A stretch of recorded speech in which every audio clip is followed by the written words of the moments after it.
Livro 1 Inocência Capítulo 1 Daniel Walker ainda podia sentir o cheiro de pinho onde Ralph McCauley perfurara 2 buracos através do pequeno barril de pregos e passar uma corda entre eles, para amarrar ao redor de suas cinturas como um cinto de segurança. Os 2 meninos sentaram-se nesse barril, seu topo pouco maior que um balde de carregar lavagem para porcos, mas grande o suficiente para os traseiros estreitos de 2 meninos de 10 anos vivendo nos restos de fazendas da Grande Depressão. Mas eles tinham seu próprio avião. Era um biplano, um dos primeiros pulverizadores de plantação em todo o sul. O pai de Ralph o comprara depois que a espinha da sua fuselagem se rachara e seu motor fora considerado velho demais para ser de alguma utilidade para qualquer pessoa. Ele o canibalizara, pelas suas peças. Agora suas asas eram tocos pontudos de madeira lascada, pano rasgado e arame enferrujado. Sua hélice era uma tábua de 5 centímetros por 10 que Ralph encontrara na fazenda, e o para-brisa abrigava um ninho de pardal. Mas um dia ele voara no céu do Tennessee, agora ele voava mais longe e mais veloz que qualquer avião, nas mentes dos 2 garotos de fazenda. Eles estão vindo, da esquerda, gritou Ralph, e jogou seu ombro contra Danny. Ralph tinha braços finos como cordas, uma estrutura alta e os olhos rápidos de um piloto. Mesmo com a idade de 11 anos, Danny notara essa qualidade dos olhos do seu amigo, nem nervosos, nem bruscos, apenas rápidos. Eu os vejo, gritou Danny de volta, por sobre o rugido imaginário do motor do seu avião e o zumbido que Ralph estava fazendo com os lábios, enquanto movia abruptamente o cabo quebrado de vassoura que controlava as manobras que estava fazendo pelo céu em sua imaginação. Peguei-os, Danny. Eu os peguei, Ralph. E sua língua coçou os dentes, desencadeando uma pulsação agitada de fogo de metralhadora. Danny adorava quando Ralph o chamava pelo nome, o chamava como um irmão.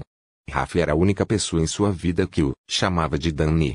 Sua mãe o chamava de Daniel, mas ela morrera quando Danny tinha 4 anos. A melhor coisa de que seu pai já o chamara fora menino. Os cabelos de Danny eram castanho claros, como os de sua mãe tinham sido, e ele possuía os olhos verdes dela. Pelo menos ele esperava que seus olhos tivessem vindo de sua mãe. Uma imagem da suavidade dos seus olhos como um dia ela olhara para ele, fitando-o fixamente num amor silencioso, ardia em sua memória sempre que pensava nela. Mas sua existência agora parecia tão distante, e ele começara a pensar se suas lembranças eram apenas as projeções de suas fantasias, e ele havia como Ralph viu o avião deles, voando alto no céu. Ele está atrás de nós. Atrás de nós. Está vendo? Eu vejo, Ralph, berrou Danny, e virou-se no assento para disparar em direção à seção rachada da cauda do seu avião. Mas na verdade Danny não via nada além do celeiro e dos campos arados mais adiante, embora eles brilhassem para ele na pura alegria do companheirismo. Ele tinha certeza de que Ralph podia ver o biplano do Barão Vermelho descendo numa curva em direção a eles. Ralph podia ver tudo, podia realmente ver tudo que pudesse imaginar. Essa era a coisa mais extraordinária de estar com Ralph. Com Ralph, havia o mundo que todos podiam ver, e então havia o mundo que ele podia ver, um mundo onde velhos destroços podiam voar, e meninos eram pilotos, e eram corajosos. A única coisa que Ralph não conseguia ver era como soletrar palavras. No painel de instrumentos feito com uma tábua que ele improvisara para os controles do avião, ele havia escrito, com giz as letras Rudra. Danny, vencedor do concurso de ortografia do Beaver Bottom Elementary School pelos últimos 3 anos seguidos, nunca fora capaz de ouvir uma palavra falada sem ver exatamente como soletrá-la em sua mente. E Danny não só via palavras, ele também as ouvia cantar e brincar umas com as outras, ele as ouvia rimar e conflitar enquanto ricocheteavam dentro de sua cabeça. Ainda, assim, Danny teria trocado todos os seus talentos visionários pelos de Ralph. Em jogos como Queimada, Ralph viu o voo da bola antes que todos os outros, onde ela estava quicando, para onde estava indo. Era quase como se pudesse ver o futuro do voo de uma bola ricocheteando. Isso fazia de Ralph o melhor atleta quando se tratava de rebater ou pegar a bola, e ele também tinha velocidade em suas pernas e mãos, assim como em seus olhos. A grande vantagem de Danny era que ele sabia brigar. Quando levava um soco no nariz, nunca chorava. Ele batia de volta, e sempre com mais força do que fora agredido. Era por isso que a amizade deles estava selada.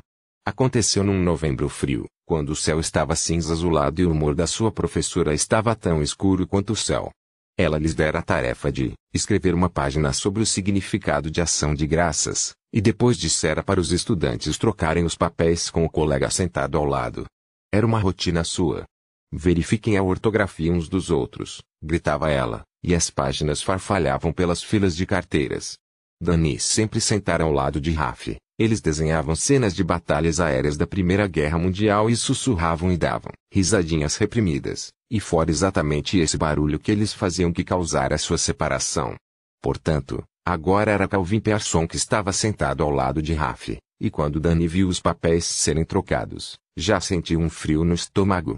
Danny fez rapidamente as correções do seu novo vizinho de carteira. Havia apenas uma pontuação errada, e Danny a detectou de imediato. Depois olhou, nauseado de medo para a cara de Raf. Raf não tinha ideia alguma do que estava errado ou certo com o papel de Calvin, mas esse não era o problema. Calvin cerrou as sobrancelhas olhando para o papel de Raf, depois sorriu, e começou a desenhar círculos ao redor das palavras com seu lápis de cera vermelho, e então, antes que Danny ou qualquer outra pessoa pudesse fazer alguma coisa a respeito, Calvin levantou o papel no alto, riu e chamou o resto da classe. Vejam aqui como Raf é inteligente. O papel estava coberto de vermelho, mas não estava tão vermelho como a humilhação no rosto de Raf. A professora disse rispidamente, devolve isso para o Raf, Calvin. E deixou por isso mesmo. Mas Danny não deixou.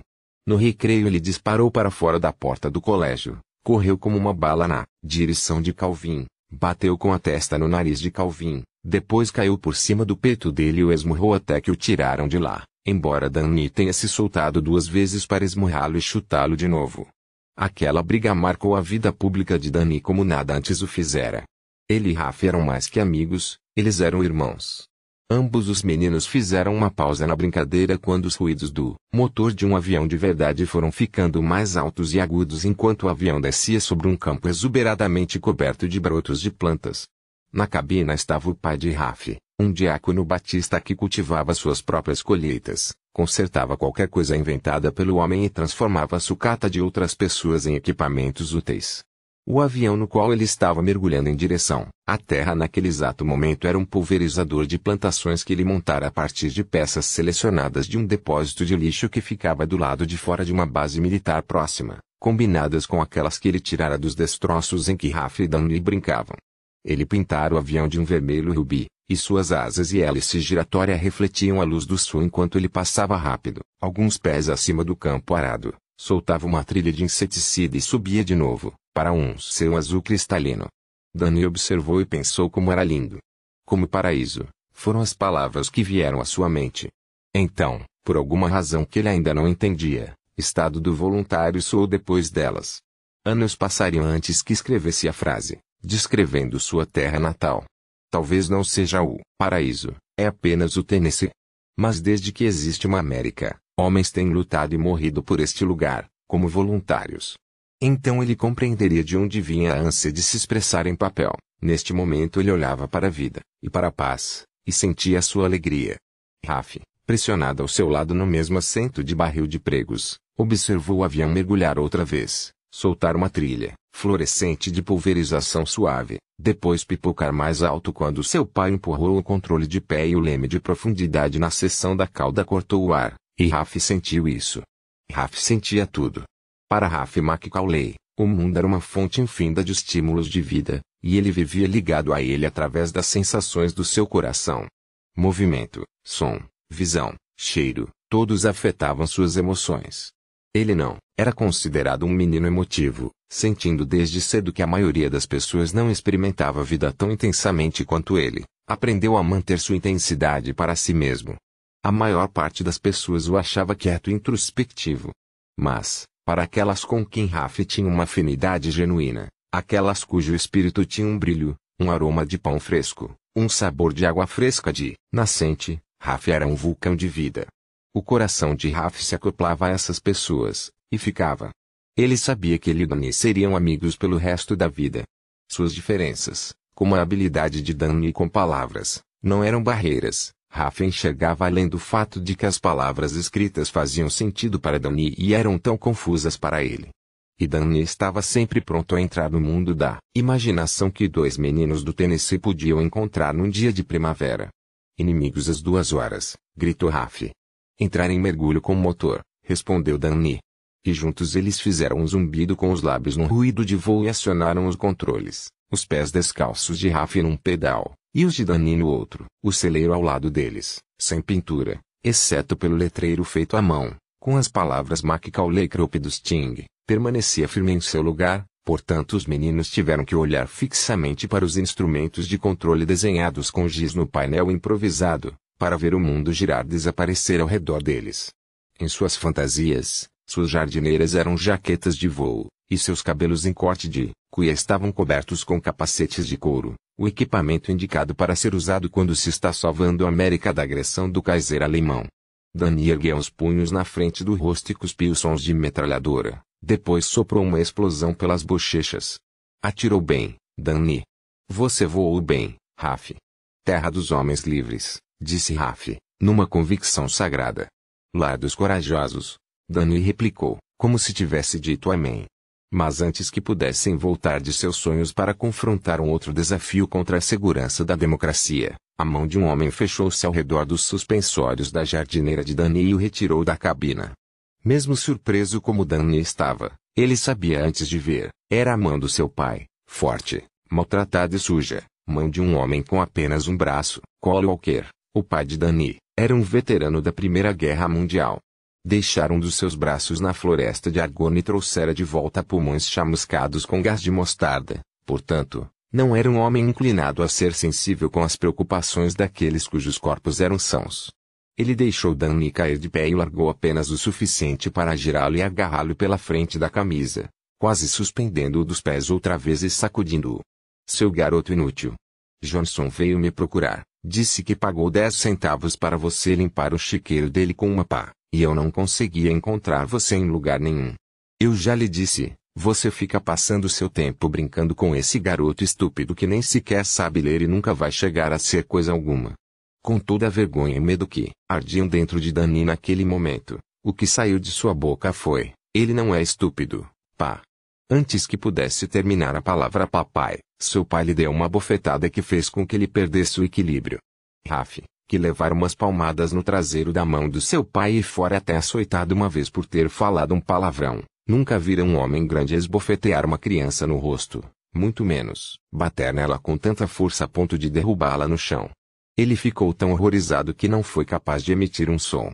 Danny sequer ficou surpreso, mas quando seu pai o agarrou e o levantou outra vez, torcendo as alças de sua jardineira tão apertadas que elas o estavam estrangulando, ele se debateu.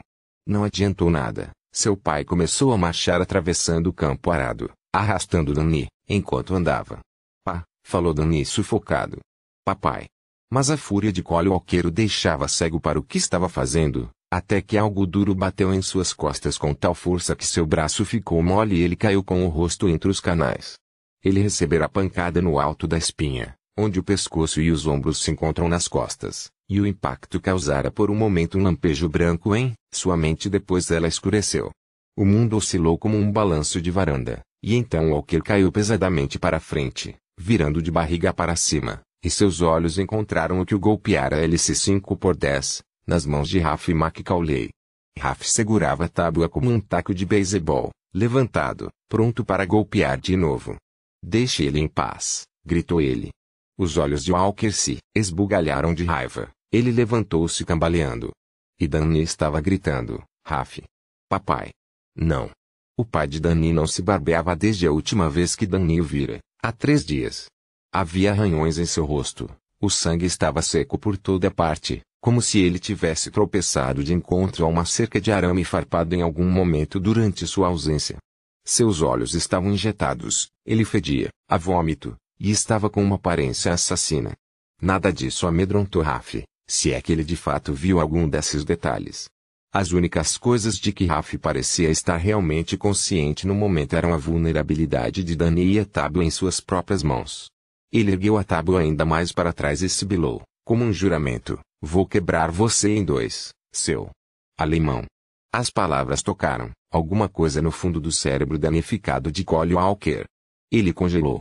Piscou como um bezerro. E então começou a tossir, em convulsões doentias feias, um velho soldado alquebrado pela trincheira, guerra, estresse, cigarros e bebidas alcoólicas, pulmões arruinados e uma vida arruinada. Ele finalmente arrancou ar suficiente para falar com a voz embargada. Eu lutei contra os alemães. Seus olhos encontraram seu filho, e registraram neles o que ele acabara de fazer. Sua boca moveu-se por um momento, depois formou palavras. Dani, eu. As palavras lhe fugiram. Ele virou as costas e se afastou cambaleante. Dani olhou para Raf com uma comunicação mais profunda do que laços de sangue. Depois correu atrás do pai. Papai. Papai. Espere. Dani o alcançou, segurou a mão de seu pai, afastou-se andando com ele, apertando seus dedos em perdão. Por trás de Raf, Jack McCauley rolou seu avião até uma parada e desligou o motor.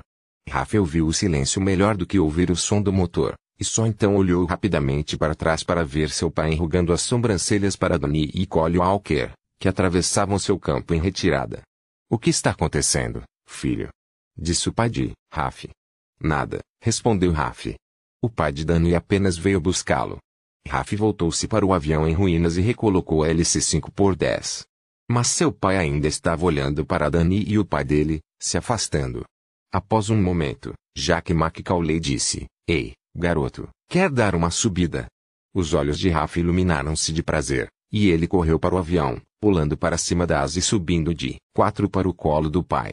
Ei, papai, disse ele, enquanto o pai fechava o cinto de segurança ao redor de ambos, você dá uma subida com o Dani qualquer dia desses? Claro que sim, filho. Enquanto seu pai religava o motor quente e apressava o avião à frente numa curva ruidosa, Raf olhou para fora em direção às costas de Dani se afastando e compreendeu com clareza absoluta que, enquanto vivesse, nada jamais feriria Dani Walker a não ser que passasse primeiro por ele, Raf McCauley.